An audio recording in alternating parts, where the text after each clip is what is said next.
እንኳን ወደ ሕያው ቃል ዩቲዩብ ቻናል በደህና መጡ። የኔ ስም መጋቢ ዘውዴ ዘለቀ ይባላል። ጌታ ኢየሱስ ክርስቶስን በብዙ ልፋትና መስዋዕትነት እንደዚሁም ፍቅር የሚከተሉ የሚመስሉ ሰዎች የዳቦ ደቀ መዝሙር ብቻ ሆነው ሊቀሩ የሚችሉት እንዴት ነው? አንድን የኢየሱስ ክርስቶስ ተከታይ የዳቦ ወይንም ደግሞ የእንጀራ ደቀ መዝሙር ሊያደርጉ የሚችሉ ወሳኝ ባህሪያት ምንድን ናቸው?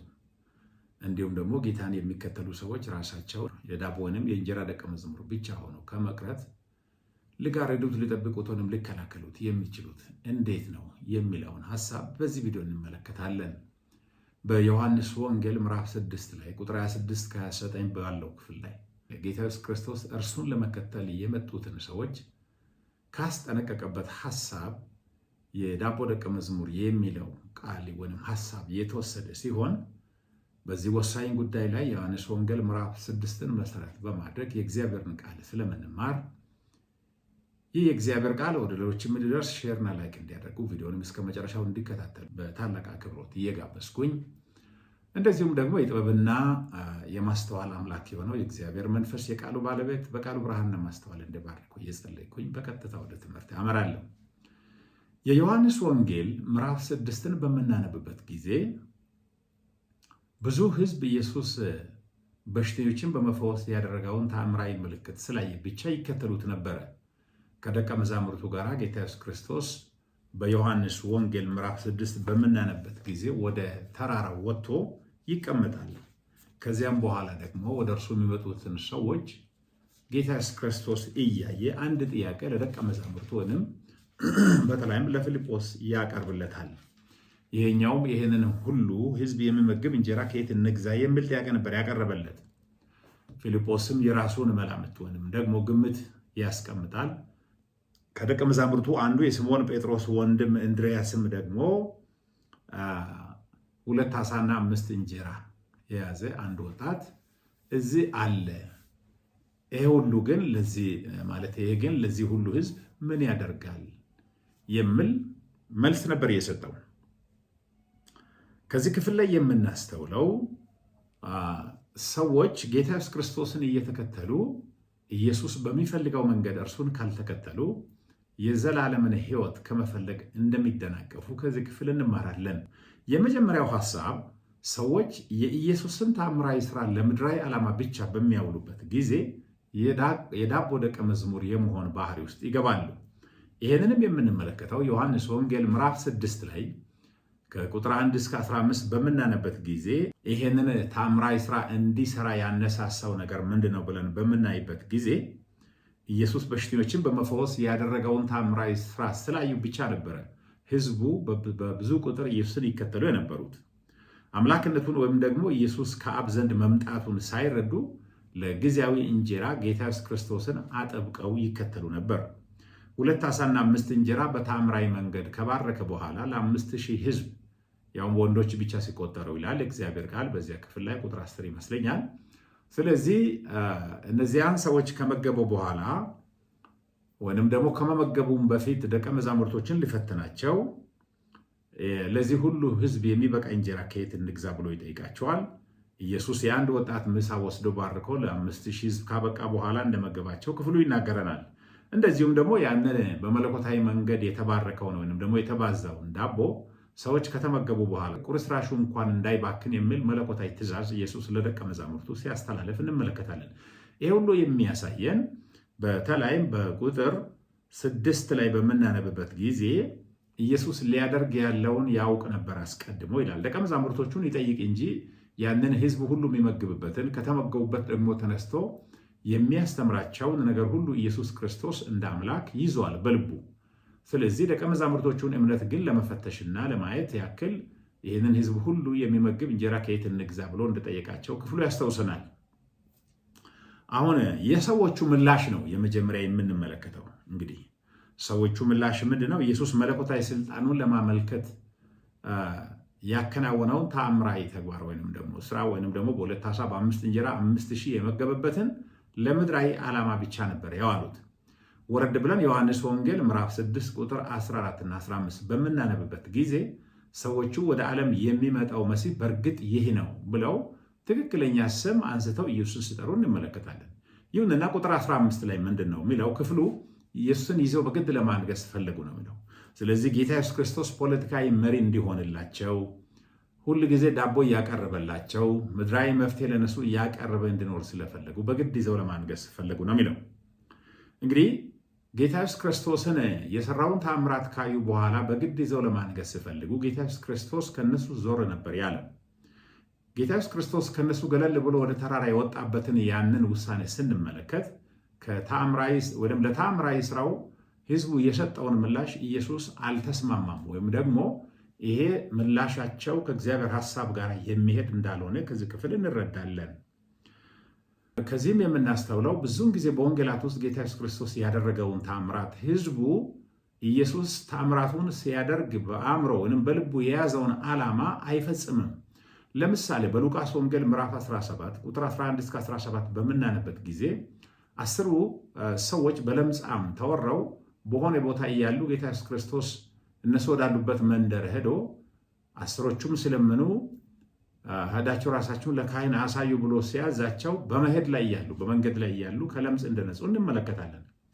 ከታሪኩ እንደምናስተውለው ግን አንዱ ሰው ብቻ ነበር ጌታ ኢየሱስ ክርስቶስን ለማመስገንና ለማምለክ ወደ ላይ የተመለሰው።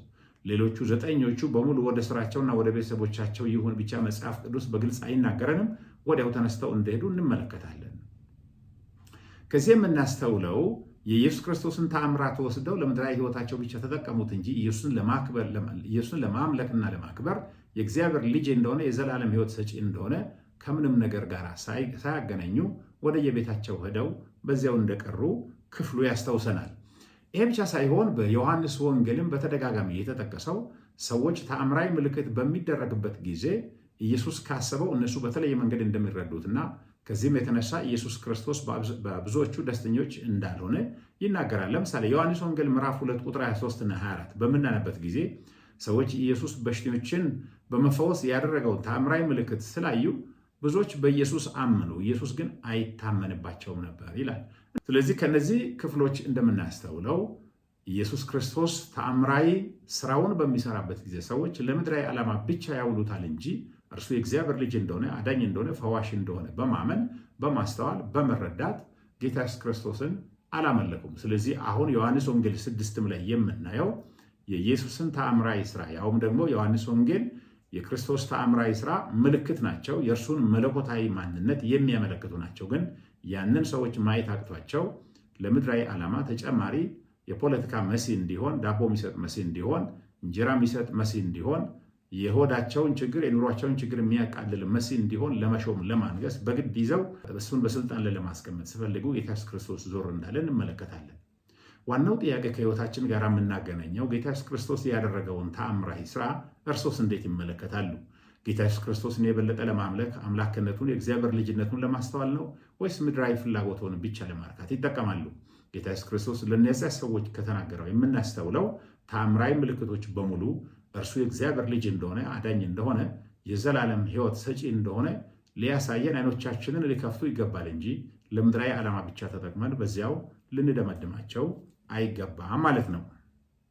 ሁለተኛው ከዚህ ክፍል ላይ የምንማረው ሰዎች በብዙ ውጣ ውረድና ልፋት ውስጥ አልፈው ኢየሱስን ለምድራዊ ሕይወት፣ ለምድራዊ እንጀራ፣ ለምድራዊ ዳቦ ብቻ በሚፈልጉበት ጊዜ በዳቦ ደቀ መዝሙርነት እየጸለቁና እየሰመጡ እንደሚሄዱ ከዚህ ክፍል እናስተውላለን። በተለይም በዮሐንስ ወንጌል ምዕራፍ 6 ቁጥር 26 እስከ ቁጥር 29 ያለውን ክፍል እንደዚህ የሚል ቃል እናነበዋለን።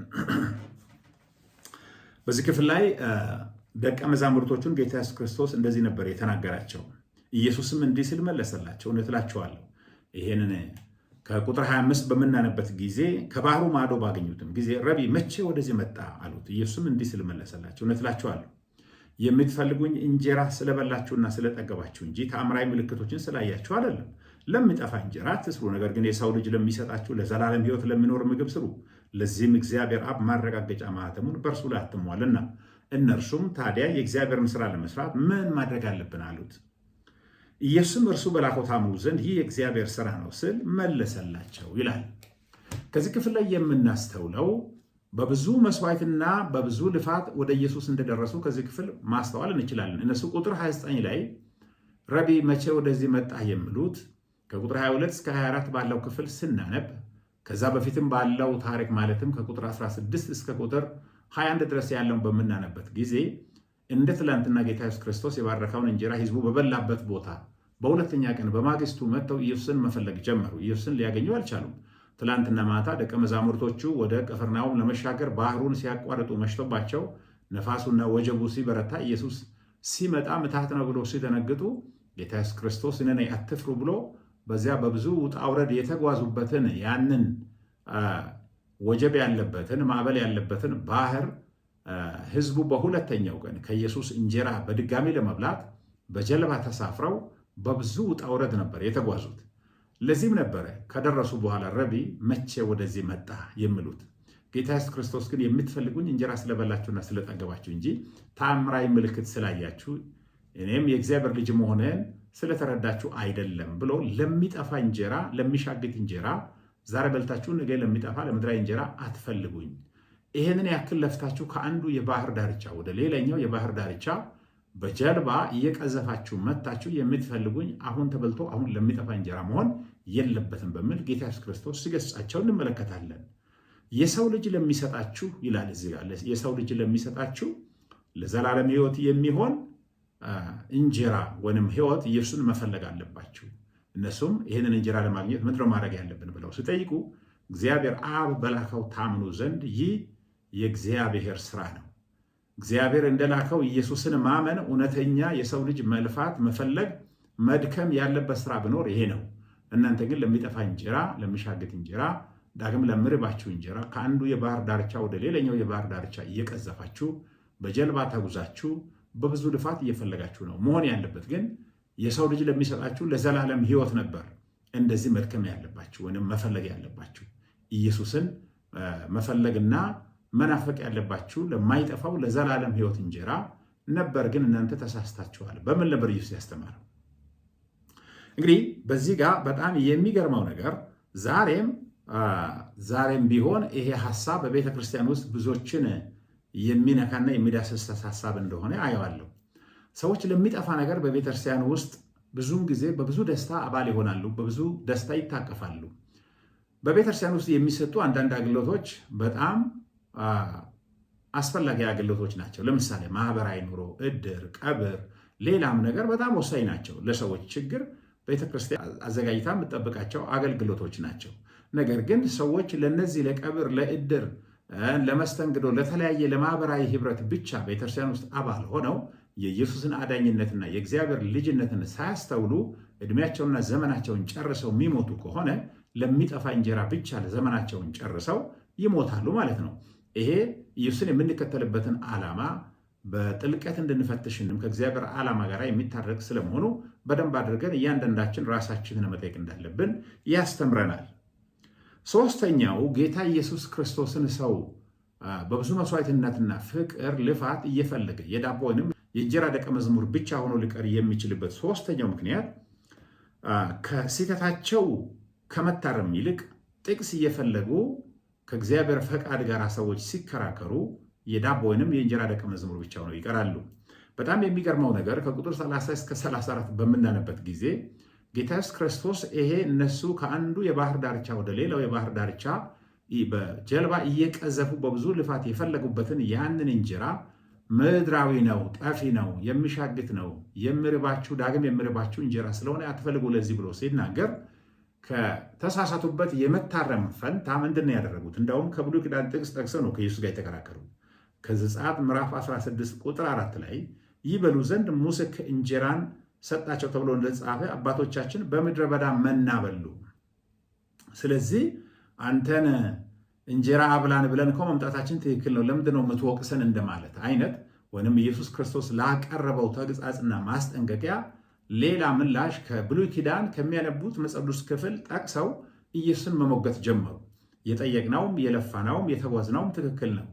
ስለዚህ አንተም የእግዚአብሔር ልጅ መሆኔን ዳቦ ሰጥተህ በማብላት አሳየን አሉ። እንግዲህ እንደ ትላንትና ኢየሱስ መግቧቸዋል በሁለት ዓሣ በ5 እንጀራ። አሁን እንደገና በየዕለት የሚሆን እንደመና የሚዘንብ ምግብ ካልሰጠህን በስተቀር አናምንም አንከተልም አይነት ነገር ነው የሚያቀርቡት። ጌታ ኢየሱስ ክርስቶስ እዚህ ክፍል ላይ ለእነሱ እንደተናገረው ወይንም ደግሞ እነሱ እንደሚጠቅሱት የምናስተውለው ምንድን ነው? ሰዎች ከኃጢአትና ከበደል ለመታረም በማይፈቅዱበት ጊዜ የእግዚአብሔርን ቃል ሳይገባቸው የሆነ ጥቅስ እየፈለጉ ለበደላቸው መሸፈኛ በሚያደርጉበት ጊዜ ለመለወጥና ለመታረም የክርስቶስን መስቀል ለመሸከም በሕይወታቸው የክርስቶስን ለመምሰልና ለመቀረጽ ፈቃደኛ እንዳይደሉና ለዳቦ ደቀ መዝሙርነት ወይም ደግሞ ለእንጀራ ደቀ መዝሙርነት ለምድራዊ ምቾት ብቻ ኢየሱስን እንደሚከተሉ ማሳያ ነው ማለት ነው።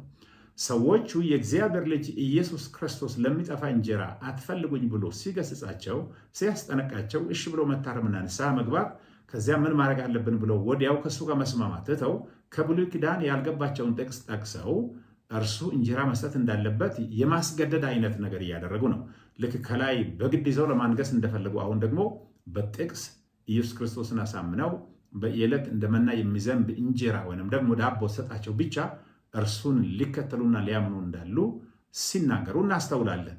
ሰዎች ከበደላቸው ማይመለሱ ከሆነ ከኃጢአታቸው ማይላቀቁ ከሆነ ለበደላቸውና ለኃጢአታቸው ለተሳሳቱበት ዓላማቸው መጽሐፍ ቅዱስን አጣመው የሚተረጉሙ ከሆነ ኢየሱስ ክርስቶስ ሕይወታቸውን እንዲለውጥና እንዲቀርጽ እንዲቀይር ሳይሆን የሚፈልጉት ለዓላማቸው ኢየሱስን እንደ መሳሪያ አድርገው ጠምዘው ለመጠቀም ስለሚፈልጉ የዳቦ ወይንም ደግሞ እንጀራ ደቀ መዝሙር ሆነው መቅረታቸው አይቀረ ነው የሚሆነው። እያንዳንዳችን ራሳችን መጠየቅ ያለብን የእግዚአብሔር ቃል ሲገስጸን፣ የእግዚአብሔር ቃል ሲያርመን፣ የእግዚአብሔር ቃል ሲያስተምረን ለመስተካከል፣ ለመታረም፣ ለመቃናት ያለን ፈቃደኝነት ምን ያህል ነው የሚለውን ቆም ብለን መጠየቅ አለብን። አራተኛው የዳቦ ደቀ መዝሙር ሆነው ሰዎች እዚህ ክፍል ላይ የቀሩበትን ምክንያት በምናነበት ጊዜ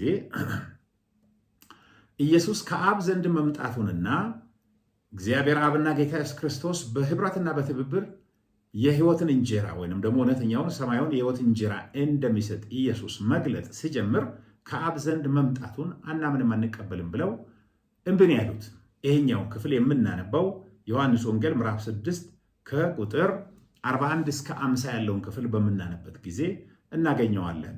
ጌታ ኢየሱስ ክርስቶስ ከሰማይ የወረደ የህይወት እንጀራ እኔ ነኝ፣ ወደ እኔ የሚመጣ ከቶ አይራብም፣ በእኔም የሚያምን ከቶ አይጠማም፣ በእርሱ አምናችሁ የዘላለም ህይወት እንድታገኙ እግዚአብሔር አብ የላከው የህይወት እንጀራ እኔ ነኝ፣ ከሰማይ ወርጃለሁ ብሎ ሲናገር ይሄ የምናውቀው ዮሴፍና የማርያም ልጅ ደግሞ እንዴት አድርጎ ከሰማይ ወረድኩ ብሎ ይናገራል ብለው ኢየሱስ ክርስቶስ ከአብ ዘንድ መምጣቱን አንቀበልም አናምንም አሉ። በዚህ ጊዜ ነው እንግዲህ ጌታ ኢየሱስ ክርስቶስ ወረድ ብሎ ምዕራፍ 6 ቁጥር 46 ላይ እንደምናነበው ከአብ ዘንድ ከመጣው በቀር አብን ያየ ማንም የለም፣ ከአብ ዘንድ ከመጣው ከእርሱ በቀር አብን ማንም አላየም ብሎ እርሱ ከአብ ዘንድ መምጣቱንና ቁጥር 37 ላይ እንደምናነበው አብ የምልከው ሁሉ ወደ እኔ ይመጣል፣ ወደ እኔ የሚመጣውንም ወደ ውጭ አላወጣውም፣ የላከኝም ፈቃድ ወልድን አይቶ በእርሱ የሚያምን ሁሉ የዘላለም ህይወት እንዲኖረው ነው፣ እኔም በመጨረሻው ቀን አስነሳዋለሁ። እርሱ ከላከልኝ፣ እርሱ ከሰጠኝ፣ እርሱ ከሳበው ሰው አንድም ሰው አይጠፋም፣ በመጨረሻው ቀን አስነሳለሁ አለ። እነሱ የአሁን እንጀራ ስሉ ኢየሱስ በመጨረሻው ቀን አስነሳለሁ ያለ ነው። እዚህ ጋር እጅግ ወሳኝ የሆነ ነገር በየትኛውም ቤተ እምነት በየትኛውም በግል ህይወቱም ቢሆን ኢየሱስ ከእግዚአብሔር አብ ዘንድ ወጥቶ እንደመጣና ወደ አብ ደግሞ ተመልሰው እንደሄደ ይሄንን ሰው ማያመን ከሆነ ኢየሱስን ለምድራዊ ዓላማው ራሱ ለፈጠረው ለፈበረከው በአእምሮ ለቀረጸው ኢየሱስ ያመልካል ወይንም ደግሞ ለዚያ ኢየሱስ ይሰግድለታል እንጂ በመጽሐፍ ቅዱስ የተገለጠው ኢየሱስ ደጋግሞ ስለ አብ እየተናገረው ከአብ ዘንድ ወጥቼ መጥቻለሁ፣ ወደ አብ ዘንድ ደግሞ ተመልሼ ይመለሳለሁ የሚል ነው የተናገረው። ለምሳሌ ይሄንን በዮሐንስ ወንጌል 6 አሁን የምናነሳውን ሐሳብ ወደፊት ወደ ምዕራፍ 16 ቁጥር 26 እና 27 ላይ በምናነበት ጊዜ አስገራሚ በሆነ መንገድ ጌታ ኢየሱስ ክርስቶስ ገልጦታልና ይሄንን ምናልባት ማንበብ ክፍሉን የበለጠ ግልጽ ያደርግልናል። ቁጥር 25 ላይ እንደዚህ ይላል፣ እስካሁን የነገርኋችሁ በምሳሌ ቢሆንም ከእንግዲህ ግን ስለ አብ በምሳሌ ሳይሆን በግልጽ የምናገርበት ጊዜ ይመጣል። ቁጥር 26 እንደዚህ ነው የሚለው፣ በዚያ ቀን በስምህ ትለምናላችሁ፣ ይህም በእናንተ ፈንታ አብን እለምናለሁ ማለት አይደለም። ቁጥር 27 ወሳኝ ቃል ነው፣ ልብ በሉ። ስለወደዳችሁኝና ከእግዚአብሔርም እንደወጣው ስላመናችሁ አብ ራሱ ይወዳችኋል። ቁጥር 28 ከአብ ወጥቼ ወደ ዓለም መጥቻለሁ። ቀጥሎስ? አሁን ግን ዓለምን ትቼ ወደ አብ ሄዳለሁ። ከአብ ወጥቼ ወደ ዓለም መጥቻለሁ። አሁን ደግሞ አብ የሰጠኝን ስራ በምድር ላይ ስላጠናቀቅኩ ከዓለም ወጥቼ ወደ አብ ተመልሼ ሄዳለሁ። እንግዲህ ለደቀ መዛሙርቶቹ ወይም ለነዚያ ለእንጀራ ተከታዮቹ ኢየሱስ የገለጠው ይሄንን እውነት ነበረ። ከአብ ዘንድ ወጥቼ መጥቻለሁ። ከአብ ዘንድ ወጥቶ ከመጣው ከነ ከኢየሱስ ከእግዚአብሔር ልጅ ውጭ አብን ያየ ማንም የለም። ስለዚህ ከሰማይ የወረደ እውነተኛ እንጀራ ሕይወት የሚሰጥ ከአብ ዘንድ የመጣ ለሰው ለዓለም ደግሞ ሕይወትን ሊሰጥ የሚችል እኔ ብቻ ነኝ እመኑ ብሎ ሲናገር አንተ እናቴና አባትን ዮሴፍን ማርያምን እናውቃለን፣ ከአብ ዘንድ ከሰማይ ወረድኩ እንጀራ ነኝ ብለህ መናገር አትችልም፣ አናምንም አለ። ኢየሱስ ክርስቶስ እንዲያውም አለማመናችሁ የእናንተ ችግር እንደሆነ ያውቃለሁ፣ እኔ ግን ከአብ ዘንድ መጥቻለሁ፣ እውነተኛ የሕይወት እንጀራ ነኝ። አብ የሚልከው ሁሉ ወደ እኔ ይመጣል፣ ወደ እኔ የመጣውንም እኔ ደግሞ በመጨረሻው ቀን አስነሳዋለሁ። የአብ ፈቃድ ወልድን አይቶ በእርሱ የሚያምን ሁሉ የዘላለም ሕይወት እንዲኖረው ነው። ከዚህ ውጭ የዘላለም ሕይወት የላችሁም ብሎ ተናገረ።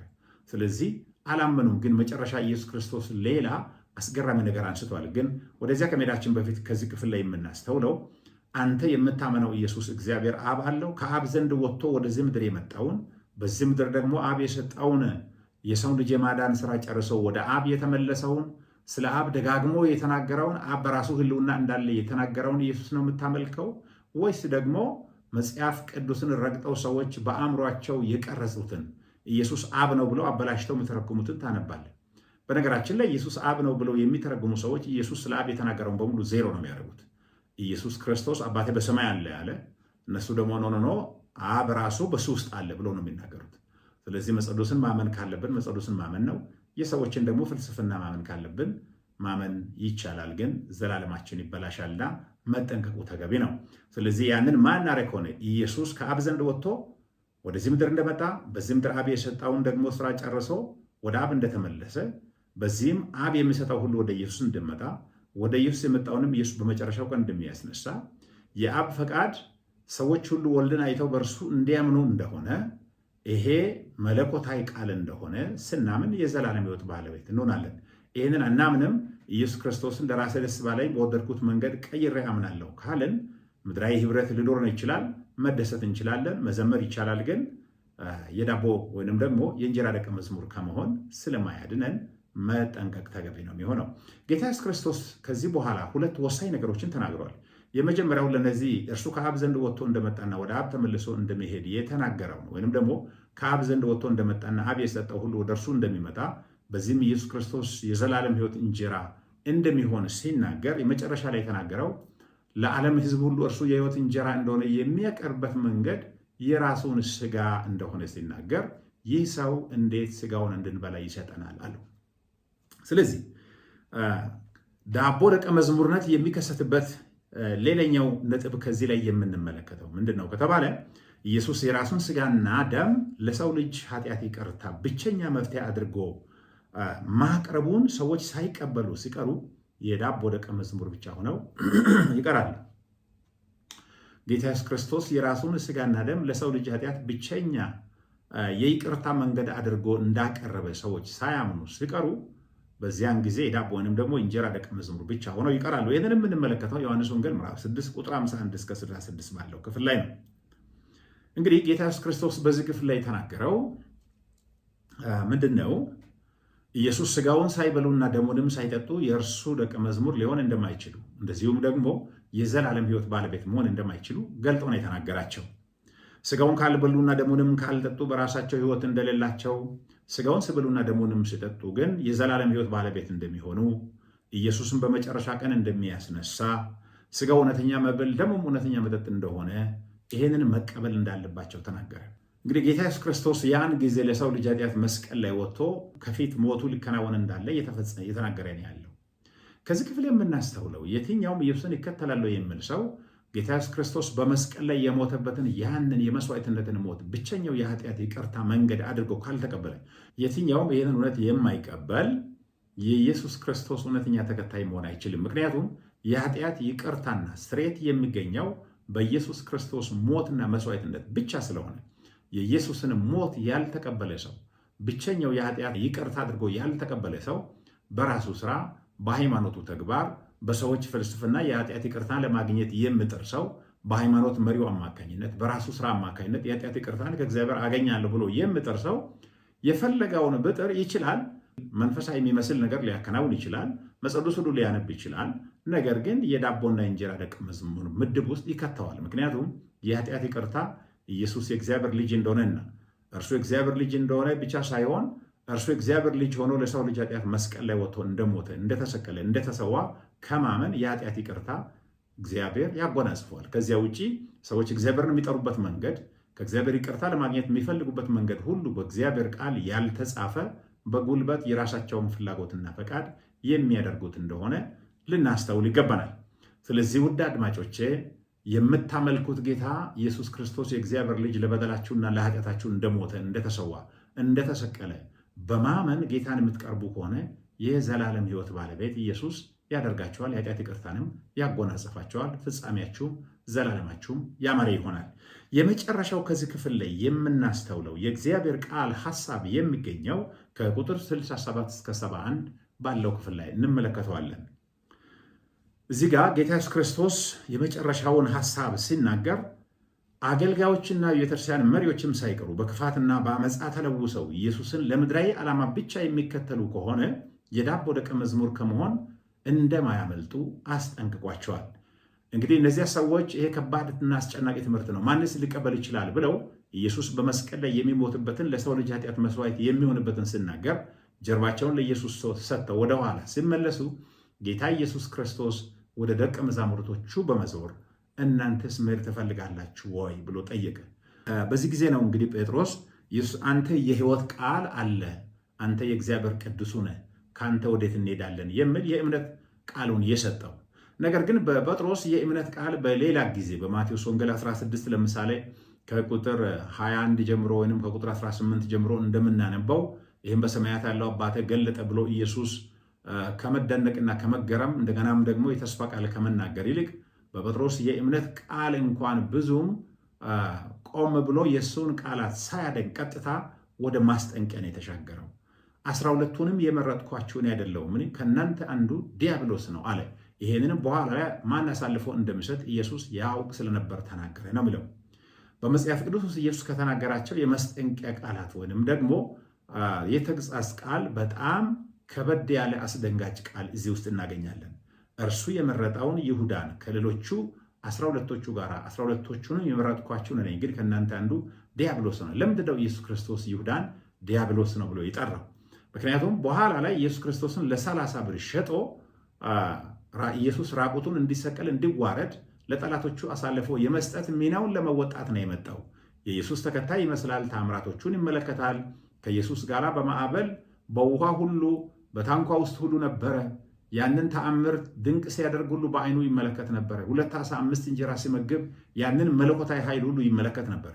ልቡ ግን ኢየሱስን አሳልፎ ለመስጠት ከተዘጋጀበት ማንነት ውጪ ምንም አይነት ፈራ እግዚአብሔር የሌለበት ወይንም ደግሞ ኢየሱስ የእግዚአብሔር ልጅ እንደሆነ አምላክ እንደሆነ አክብሮት የሌለበት ለምድራዊ ዓላማ፣ ለገንዘብ፣ ለሆድ ለዚያ ብቻ ኢየሱስን የሚከተል ደቀ መዝሙር በዚያ መሃል እንዳለ ኢየሱስ ያይ ስለነበረ ያውቅ ስለነበረ ከእናንተ አንዱ ዲያብሎስ ነው አለ። እንግዲህ ይሁዳን ኢየሱስ ካስጠነቀቀበት ዛሬም ኢየሱስን የምናገለግል ሰዎች ለዝናና ለክብር፣ ለገንዘብ፣ ለምቾት የምናገለግል ከሆነ የዳቦና የእንጀራ ደቀ መዝሙር መሆኑ አይቀር ነው ማለት ነው። ጌታ ኢየሱስ ክርስቶስን ለምንድን ነው የምናገለግለው? እርሱን በማክበርና በመፍራት በመንቀጥቀጥ ውስጥ ህይወት ውስጥ ሆነ ነው የምናገለግለው ወይስ ለምድራዊ ዓላማ? አንዳንድ ሰዎች ስልጣን ላይ ለማውጣት የሆነ የወንበር ላይ የሆነ ኃላፊነት ላይ ለማውጣት የሆነ ስም ለማግኘት የሆነ ክብር ለማግኘት የምናገለግል ከሆነ መጨረሻችን የማያምር ነው የሚሆነው። በይሁዳ ላይ ኢየሱስ የተናገረው ለይሁዳ ብቻ መሰራ ሳይሆን በአስመሳይነትና በማታለል ተሞልቶ ለሚያገለግል ለየትኛውም ሰው ኢየሱስ እየሰጠው ከበድ ያለ ማስጠንቀቂያ ነው። አገልጋዮች የተለያየ ስም ራሳችን ልንሰይም እንችላለን። ፓስተር፣ ሽማግሌ፣ የዚህ መዋቅር መሪ እንደዚህ ብለን መስጠት እንችላለን። ኢየሱስ ክርስቶስ እኛ ለሰጠነው ስም ሳይሆን ቦታ የሚሰጠው ለእርሱ አምላክነትና የእግዚአብሔር ልጅ ስለመሆኑ በታማኝነትና በንጽህና በመንቀጥቀጥ እንድናገለግል ይፈልገናል። ከዚህ ውጭ ግን ሰዎች ለገዛ ዓላማቸው ለሆዳቸው በሚያገለግሉበት ጊዜ የዳቦና የእንጀራ ደቀ መዝሙርነት የማይቀር ነገር እንደሆነ ኢየሱስ ክርስቶስ አስጠንቅቋል። ስለዚህ ውድ የዚህ ቪዲዮ ተመልካቾችና አድማጮች የእግዚአብሔር ቃል ከዚህ ክፍል ላይ እንደሚያስጠነቅቀን ሁላችንም የዳቦና የእንጀራ ደቀ መዝሙር ሆነን ለምድራዊ ሕይወት ብቻ ኢየሱስን ከመፈለግና ለዚህ መስዋዕትነት ከመክፈል በማይረባ ሕይወት ውስጥ ቆመን እያገለገልን ባልተገባ ሕይወት እየኖርን የዳቦና የእንጀራ ደቀ መዝሙር ከመሆን እግዚአብሔር ይጠብቀን። እንግዲህ በመሰጠትና በመስዋዕትነት ጌታን እያከበርን እንድናገለግል መንፈስ ቅዱስ ይርዳን። በሌላ ቪዲዮ እስከምንገናኝ ድረስ ይህንን ትምህርት ሼርና ላይክ እንዲያደርጉ እየጋበዝኩኝ የጌታ ሰላምና ጸጋ ከሁላችን ጋር ይሁን እላለሁ። ሻሎም